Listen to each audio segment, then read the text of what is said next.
BJP की सबसे अभेद किले में सेंधमारी की इतनी बड़ी तैयारी, योगी सरकार को अंदाजा भी नहीं लगा उनका कोर वोटर कब हाथ से फिसलने लगा। पीडीए के शोर के बीच अखिलेश ने चुपचाप एक ऐसा नया समीकरण किया तैयार, सवर्णों को साथ कर सत्ता पलटने का पूरा खाका खींच लिया गया। यूपी की 59 सीटों पर कब्जा करने के लिए बिछाया ऐसा जाल, ये सीट ही तय करेगी लखनऊ की गद्दी पर कौन करेगा राज।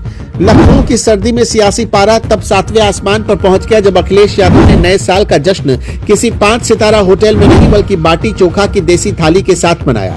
देखने में ये महज एक भोज लग सकता है, लेकिन हकीकत ये है कि ये मिशन 2027 की उस आक्रामक पटकथा की शुरुआत जिसका सीधा मकसद है बीजेपी के सबसे मजबूत किले यानी ब्राह्मण वोट बैंक को ध्वस्त करना।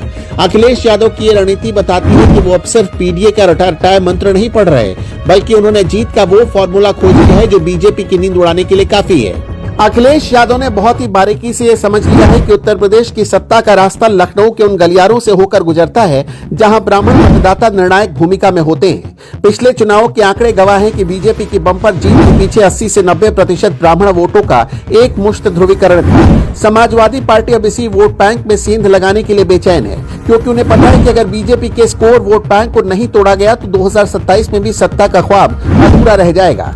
चोखा बाटी का आयोजन दरअसल एक इमोशनल कार्ड है जिसके जरिए अखिलेश ये संदेश देना चाहते हैं कि उनकी पार्टी का दरवाजा अब सिर्फ पिछड़ों और अल्पसंख्यकों के लिए नहीं बल्कि उन सवर्णों के लिए भी खुला है जो योगी सरकार से किसी न किसी वजह से नाराज चल रहे हैं। शिवपाल यादव का ये कहना है कि ब्राह्मण समाज हमारे पास आए और उन्हें पूरा सम्मान मिलेगा। ये कोई साधारण बयान नहीं है, ये बीजेपी के उन विधायकों और नेताओं के लिए खुला ऑफर है जो अपनी ही पार्टी में खुद को उपेक्षित महसूस कर रहे हैं। सपा की ये मनोवैज्ञानिक चाल बीजेपी के खेमे में अविश्वास पैदा करने के लिए। जब विपक्ष ये शोर मचाता है कि सत्ता पक्ष के विधायक रो रहे हैं तो इसका मकसद जनता के बीच ये धारणा बनाना होता है कि सरकार का जहाज डूबने वाला है। ये परसेप्शन की वो लड़ाई है जिसमें अखिलेश यादव फिलहाल फ्रंट फुट पर खेलते नजर आ रहे हैं। इस पूरी कवायद का सबसे दिलचस्प पहलू ये है कि सपा एक हाइब्रिड मॉडल पर काम कर रही है। एक तरफ वो पीडीए यानी पिछड़ा, दलित और अल्पसंख्यक के अपने पुराने वोट बैंक को साथ कर रखना चाहती है और दूसरी तरफ वो 59 से ज्यादा सीटों पर नजर गड़ाए हुए हैं जहां ब्राह्मण मतदाता हार और जीत का फैसला करते हैं।